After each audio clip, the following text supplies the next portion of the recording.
안녕하세요. 오늘은 요셉의 이야기를 살펴보겠습니다. 우리가 신앙생활을 하다 보면 하나님의 때와 우리의 때, 그리고 하나님의 방법과 우리의 방법이 부딪힐 때가 많아요.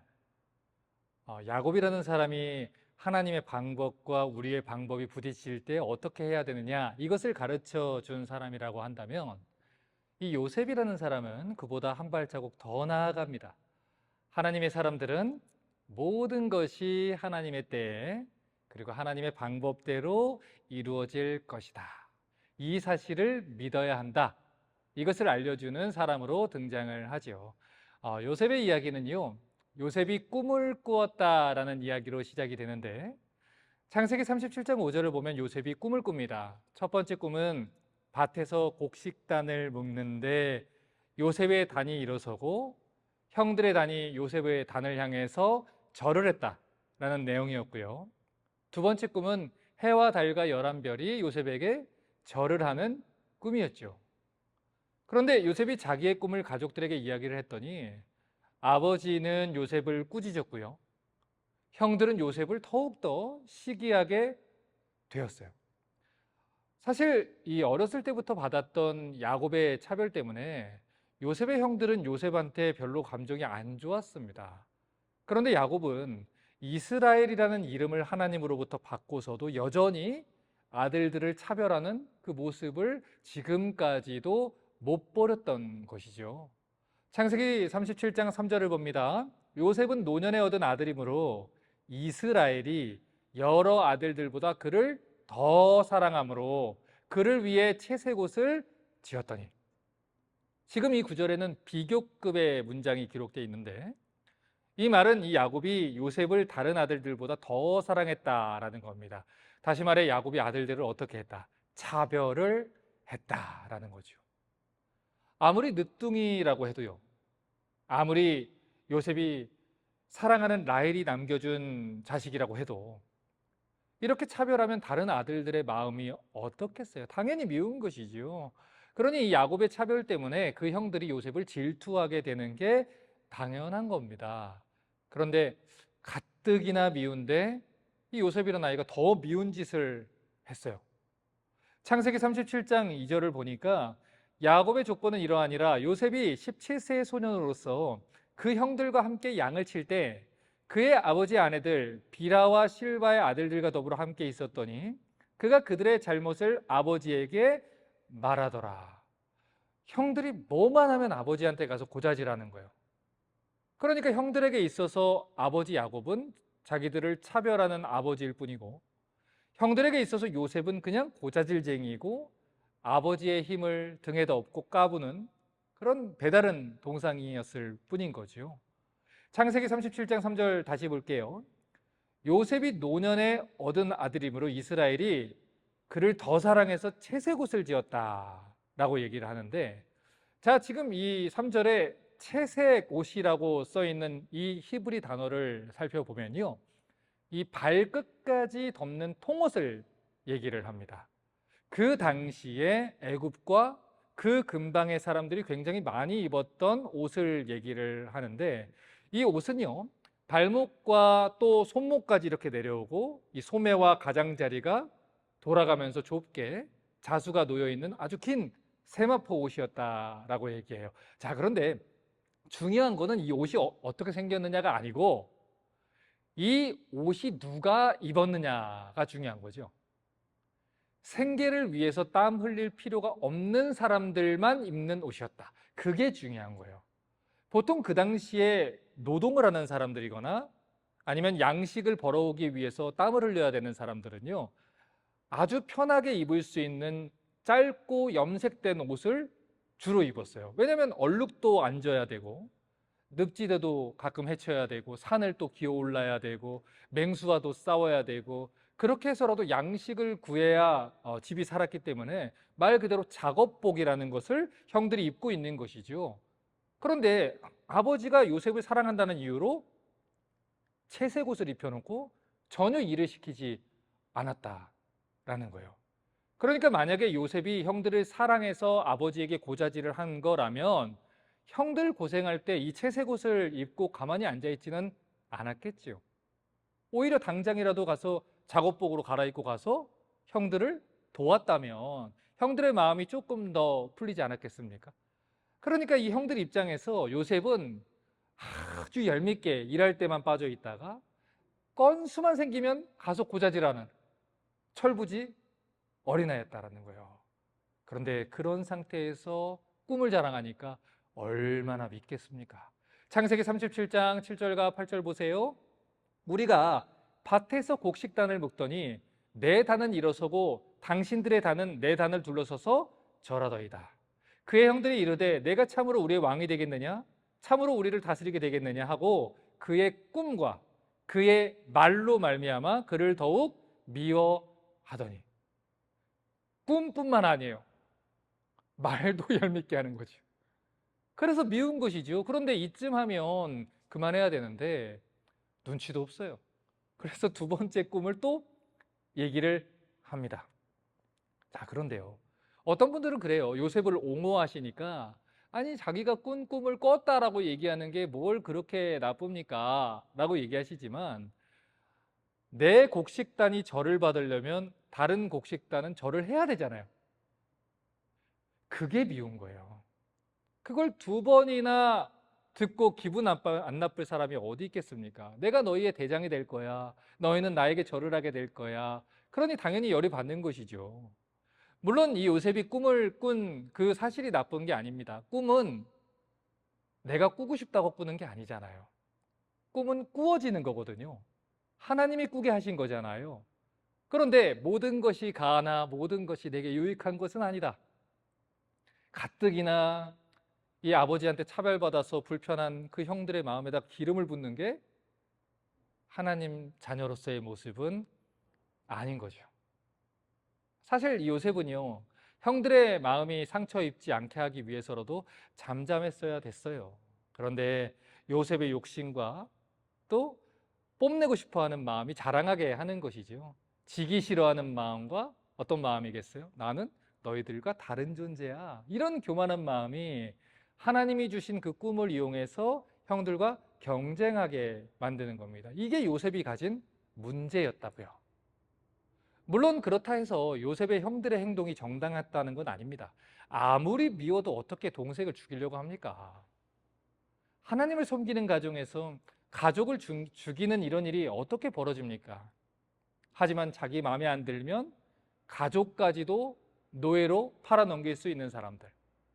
이게 요셉의 형들이 가지고 있었던 문제였죠. 야곱은요, 하나님을 섬기는 가정의 아버지가 왜 자녀들을 그렇게 또 차별을 해서 서로 증오심을 품게 합니까? 이게 또 아버지 야곱이 가진 문제였죠.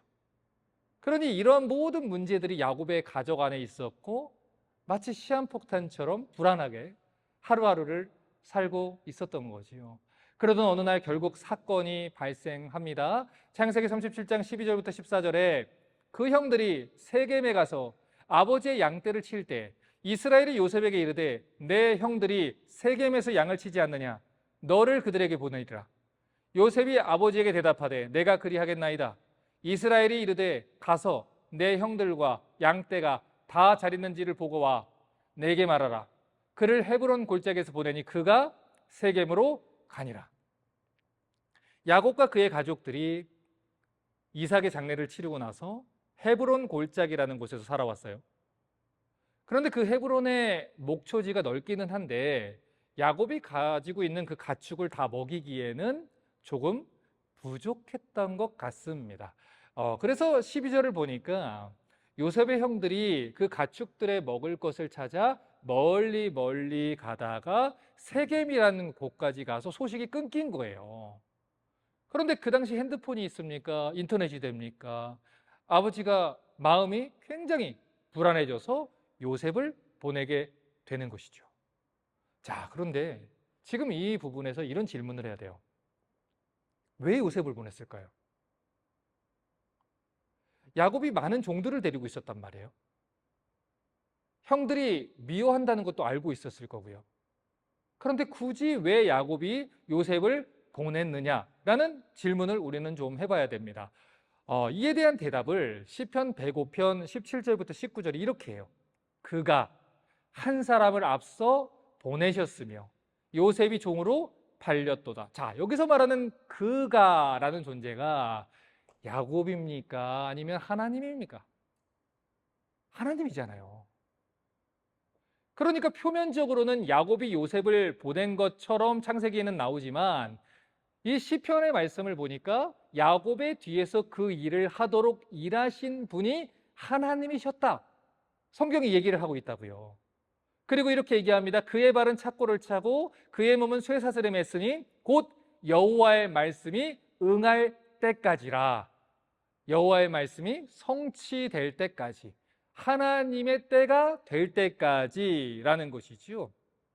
그러니까 하나님이 요셉을 애굽으로 미리 보내셨다라는 거예요. 야곱이 지금 자신의 아들들에게 종이 아니라 자기가 사랑하는 아들인 요셉을 보낸 그 뒷배경에는 하나님이 일하고 계셨기 때문에 이런 일들이 벌어졌다라는 겁니다. 그래서 정말 놀라운 거는 이 요셉이요, 형들이 분명히 자기를 미워하고 있다는 것을 알면서도 네 하고 간다라는 거예요. 여러분, 요셉이 형들이 자기를 미워한다는 걸 모르겠습니까? 알지요. 그런데 지금 이 형들이 일하고 있는 세겜이라는 동네는요, 야곱이 살고 있는 헤브론에서 약 95km 떨어진 곳이에요. 한 60마일 정도 되더라고요. 그 멀리까지 혼자 가는 게 쉽겠습니까? 그러면 요셉은요, 평생 동안 채색 옷 입고 일 한 번 안 하면서 곱게 자라는 사람이에요. 그런데 혼자 갔다가 강도라도 당하면 어떡합니까?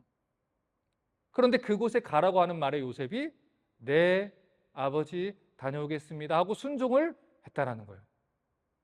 게다가 지금 야곱이 이 요셉을 보내는 상황은요, 성경에 기록된 야곱의 이야기를 알고 있다면 생각보다 훨씬 더 심각한 상황입니다. 방금 전에 읽었던 창세기 37장 12절에서 요셉의 형들이 일하고 있는 곳을 세겜이라고 얘기를 했단 말이죠. 그런데 창세기 34장을 보시면 이 세겜이라는 지역은요, 야곱의 딸이었던 디나가 세겜 사람들한테 강간을 당한 곳이고요, 그 사건 때문에 세겜 부족의 남자들을 야곱의 아들들이 다 죽였던 그런 장소예요. 창세기 34장에서 31장은요 몇 년이 채 지나지 않은 시점입니다. 자, 그러니까 한번 생각해 보자고요. 그 동네 여자들과 그 동네 아이들이 그 일을 기억을 못 할까요? 당연히 하죠. 그러면 아버지를 잃은 그 가족들이 복수를 생각할까요? 안 할까요? 당연히 한다라는 거예요. 아마도 몇 배로 처참하게 갚아주겠다라는 마음으로 이를 갈고 있었을 겁니다. 그런데 지금 야곱의 아들들이 가고 멀리 가다 보니까 자기들도 모르게 세겜이라는 곳까지 가게 된 거예요. 그리고 그때 살인을 저질렀던 당사자 레위와 시몬도 거기 지금 있는 겁니다. 그래서 야곱이 화들짝 놀란 거예요. 혹시라도 자기 자식들이 세겜 족속에게 다 죽게 될까 봐 그들을 구하기 위해서 극악 처방을 하는 겁니다. 누구를요? 내가 제일 사랑하는 아들을 그들에게 보내는 거죠. 왜요? 다른 종들이 가서 얘기를 하면 혹시라도 이 야곱의 아들들이 이 사태의 심각성을 생각하지 못하고 조금만 더 먹이고요, 돌아오지 않을까 봐 자기가 가장 사랑하는 아들을, 요셉을 보내는 거예요. 아버지가 오죽하면 요셉을 여기까지 보냈을까? 그렇게 생각하고 요셉이 전하는 메시지를 들으면 사태의 심각성을 깨닫고 집에 돌아올 것이다, 이걸 생각해서 자기가 가장 사랑하는 아들 요셉을 그들을 구원하기 위해서 보내는 것이죠. 그런데 시간이 지났어요. 야곱이 다른 아들들을 통해서 어떤 소식을 듣게 됩니까? 사랑하는 아들 요셉이 죽었습니다. 아들들을 살리기 위해서 자기가 가장 사랑하는 아들을 보냈는데 아버지의 귀에 들려오는 소식은 그들을 구원하기 위해 보낸 가장 사랑하는 아들이 죽었다라는 소식이었다는 거죠. 여러분, 이 사건을 통해서 하나님이 우리에게 말씀하고자 하시는 게 뭘까요? 자식을 차별하면 그 아버지는 이런 재앙을 맞이하게 될 것이다 랄까요? 가족 간의 다툼이 이런 비극을 불러옵니다, 이걸까요? 여러분, 하나님은 이 본문을 통해서 훗날에 발생하게 될 어떤 끔찍한 사건에 대해서 미리 계시해 주고 계시는 거예요. 가장 사랑하는 귀한 아들을, 사랑하는 다른 자녀들을 살리기 위해서 죽음의 길로 떠나보내는 아버지의 모습을 보십시오. 어떤 분과 닮지 않았어요?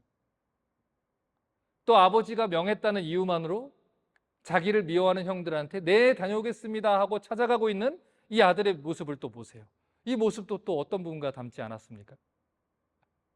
다시 말해, 지금 야곱과 요셉의 이야기는 하나님의 자녀들을 살리기 위해 하나밖에 없는 아들을 보내신 아버지와 그분의 뜻에 묵묵히 순종하며 이 땅에 오신 아들의 모습을 우리에게 미리 계시해 주고 있다는 거죠. 다만 여기에는 중요한 차이점이 있어요. 야곱은 그곳에 아들을 보낼 때 사랑하는 아들이 죽었다는 소식을 듣게 될 거라고 생각 못했습니다. 요셉도 자기가 그곳에 가면 고난을 당할 것이고 노예로 팔릴 것이다 라는 사실을 전혀 몰랐지요. 그러나 야곱은 볼 수 없었지만 하나님은 미리 보고 계셨다고요. 요셉은 알지 못했지만 하나님의 아들 예수 그리스도께서는 미리 알고 계셨다라는 거죠. 사랑하는 자녀를 살리기 위해서 자기의 독생자 외아들을 보내는 하나님 아버지는 당신의 사랑하는 아들이 이 땅에서 죄인들의 손에 의해 어떤 일을 겪게 될지 이미 아셨다라는 겁니다. 아셨음에도 보내신 거고요. 아셨음에도 오셨다는 거예요. 왜요? 아들을 대신하여. 세겜이 어떤 곳인지 알기 때문에 요셉을 보낼 수밖에 없었던 야곱처럼 사랑하는 자들이 이대로 두면 이 세상에서 멸망하게 될 것을 알기 때문에 사랑하는 아들 예수 그리스도를 이 땅에 보내셨다라는 겁니다. 그런 의미에서 이 요셉의 이야기는요, 먼 훗날 오실 예수 그리스도의 모습을 미리 보여주는 힌트를 제공하는 측면이 있어요. 그래서 창세기 50장 20절을 보면은 요셉이 그의 인생의 마지막 무렵에 이런 고백을 합니다. 당신들은 나를 헤아려 했으나 하나님은 그것을 선으로 바꾸사 오늘같이 많은 백성의 생명을 구원하게 하시려 하셨나니. 마치 야곱의 사랑하는 요셉을 애굽에 미리 보내셔서 이스라엘을 구원하셨던 것처럼 자신이 사랑하는 아들인 예수 그리스도를 이 땅에 보내셔서 자신의 백성들을 구원하게 하셨습니다. 그 일을 위해 미리 요셉을 준비하시고 예비하셔서 우리에게 구속사의 비밀을 성경은 계속해서 우리에게 알려주는 것이죠. 자, 그러면 다시 요셉의 관점으로 돌아와서 생각해 보죠. 17살에 요셉은 노예가 됐어요.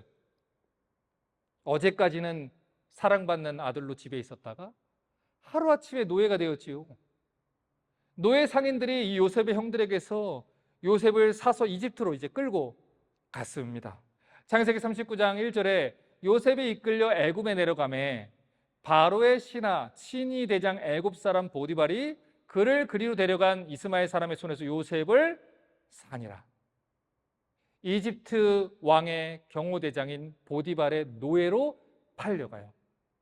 그런데 요셉이 그곳에서 어떻게 했습니까? 열심히 일했다고요.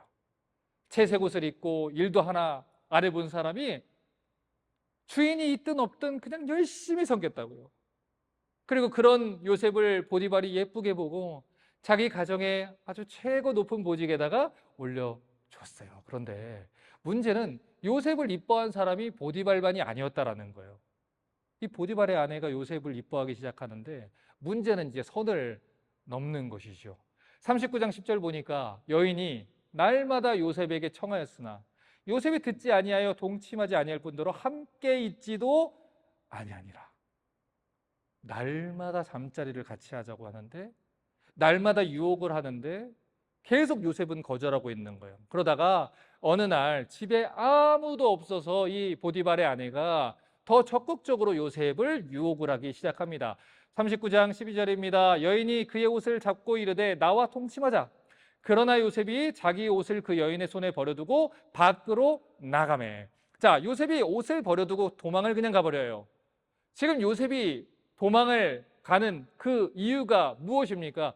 창세기 39장 이 구절을 여러분 보시면 이렇게 얘기를 합니다. 내가 어찌 이 큰 악을 행하여 하나님께 죄를 지으리까?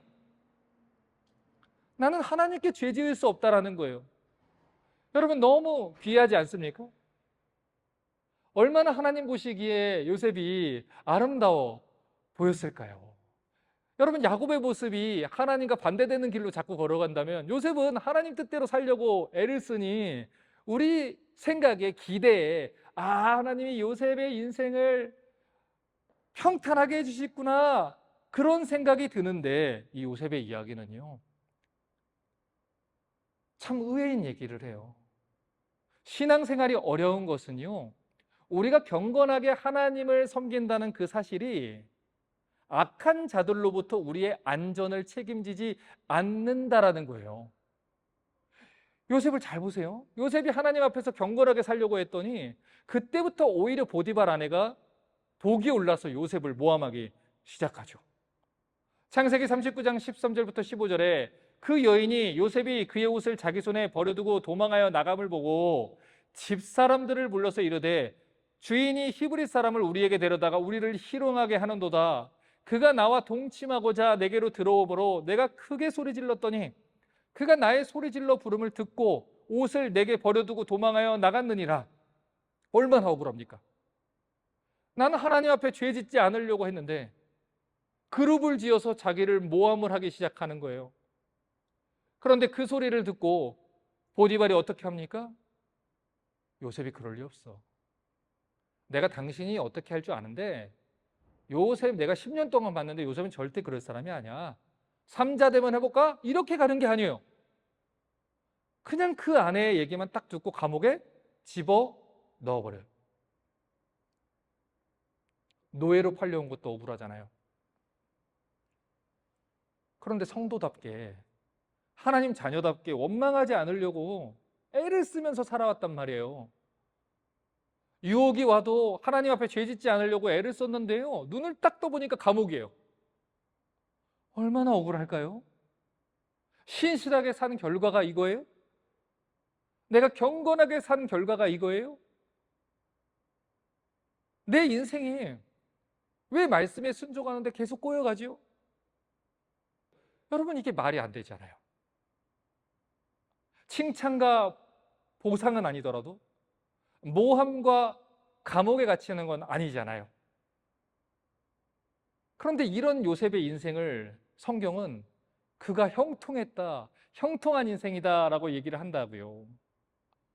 여러분, 많은 사람들이 너무 쉽게 얘기하거든요. 무슨 일을 만나든지 만사형통하리라.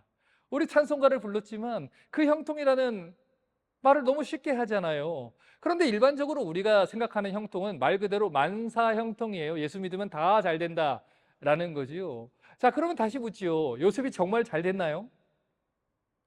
아니잖아요. 요셉의 이야기를 읽을 때 주목해서 봐야 되는 것은 성경은 요셉이 형통했다라고 얘기하는데 반드시 한 가지 표현을 거기다가 덧붙인다라는 거예요. 하나님이 요셉과 함께 하셨다. 그래서 창세기 39장을 보면 계속해서 반복돼서 나오는 표현이 있는데 그 중에 하나가 여호와께서 요셉과 함께 하셨다. 하나님이 요셉과 함께 했더니 요셉이 형통했다. 이 표현이 계속 나옵니다. 39장 2절과 3절 보세요. 여호와께서 요셉과 함께 하심으로 그가 형통한 자가 되어 주인 애굽 사람의 집에 있으니 그 주인이 여호와께서 그가 함께 하심을 보며 또 여호와께서 그 범사에 형통하게 하심을 보았더라. 창세기 39장 21절부터 23절 또 보세요. 여호와께서 요셉과 함께 하시고 그리고 그 뒤에 뭐라고 합니까? 여호와께서 그를 범사에 형통하게 하셨더라. 자, 계속 나오죠. 자, 그러니까 성경이 말하는 요셉의 인생은 두 가지가 붙어 있는 거예요. 여호와께서 요셉과 함께 하셨고요. 요셉은 그래서 형통했어요. 그런데 요셉의 인생을 실제적으로 보니까 여호와께서 요셉과 함께 계셨지만 미움받아서 노예로 팔려갔고요. 여호와께서 요셉과 함께 계셨지만 보디발의 아내 때문에 모함당해서 감옥 갔고요. 여호와께서 요셉과 함께 하셨지만 이런 우울한 일들이 계속된다라는 것이지요. 여러분, 이렇게 되면 우리 크리스천들이 흔들리는 거예요. 나 하나님의 자녀라고 했는데, 하나님 나와 함께 하신다고 했는데, 하나님 우리와 함께 하시니까 우리는 잘 될 수밖에 없다라고 했는데요. 그런데 이게 뭐예요, 목사님? 내 자녀한테 왜 이런 인생이 생기죠? 왜 이런 일들이 우리 가족에게 생기죠? 우리 엄마가 평생 동안 교회에서 그렇게 하나님 섬겼는데 왜 우리 엄마한테 이런 일이 생기지요? 그런 일들이 벌어진다라는 것이죠. 여러분, 요셉이 노예로 팔려갈 때 어떤 심정이었겠어요? 얼마나 불안했겠어요? 고작 17세의 소년이 13년 동안 노예 생활과 감옥 생활하면 얼마나 힘들었을까요?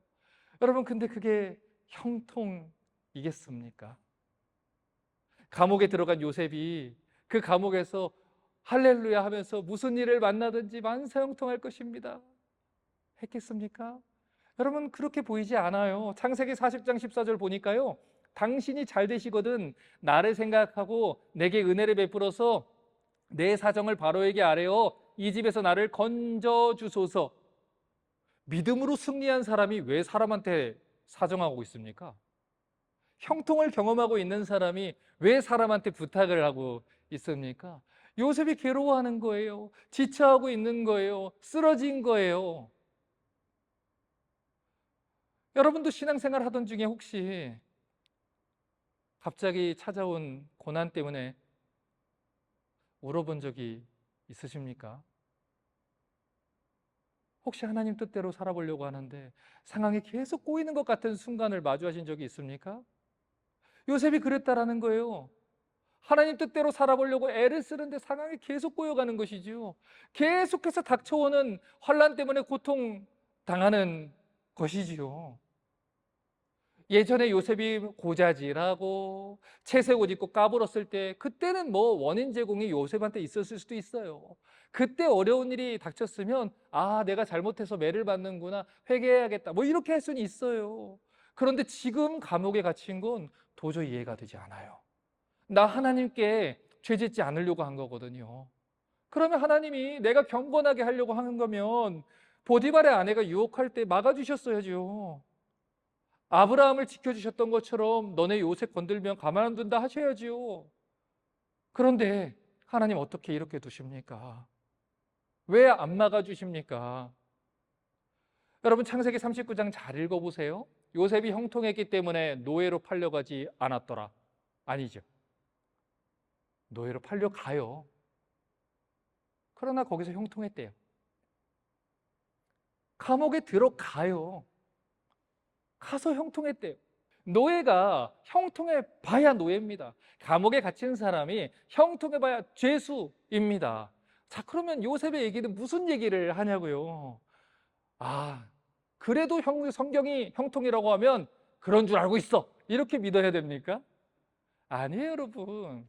요셉의 이야기는요, 우리가 생각하는 신앙생활, 우리가 기대하는 형통과 성경이 말하는 형통에는 갭이 있다라는 것을 우리에게 얘기해 주시는 거예요.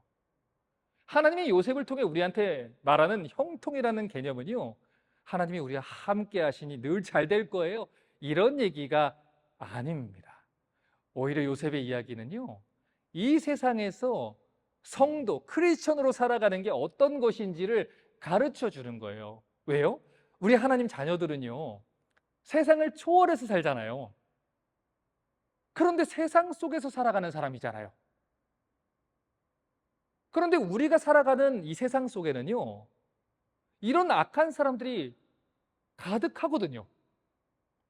우리가 하나님 앞에 경건하게 살려고 해도 타락한 이 세상에는 하나님이 주신 꿈 때문에 우리를 노예로 팔아넘기는 형들 같은 사람도 있다고요. 우리가 하나님 앞에 죄 지을 수 없어요, 그렇게 거룩하게 결단을 했는데 그 일 때문에 우리를 모함해서 감옥에 넣는 보디발 아내 같은 사람들이 있다고요.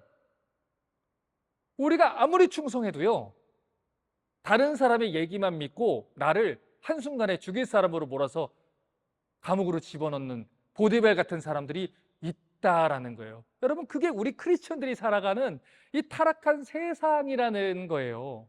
그런데 그런 세상에서 성경이 하나님의 자녀들에게 이야기하는 게 있어요. 그럴지라도 하나님이 너와 함께 계신다. 창세기 39장 2절 다시 보세요. 여호와께서 요셉과 함께 하심으로 그가 형통한 자가 되어. 자, 여호와께서 함께 하신다 그러잖아요. 하나님께서 요셉과 함께 하심으로 할 수 있는데 여호와께서라고 하셨어요. 여호와라는 이 호칭은요, 특별히 구약 성경에서 자주 나타나지요.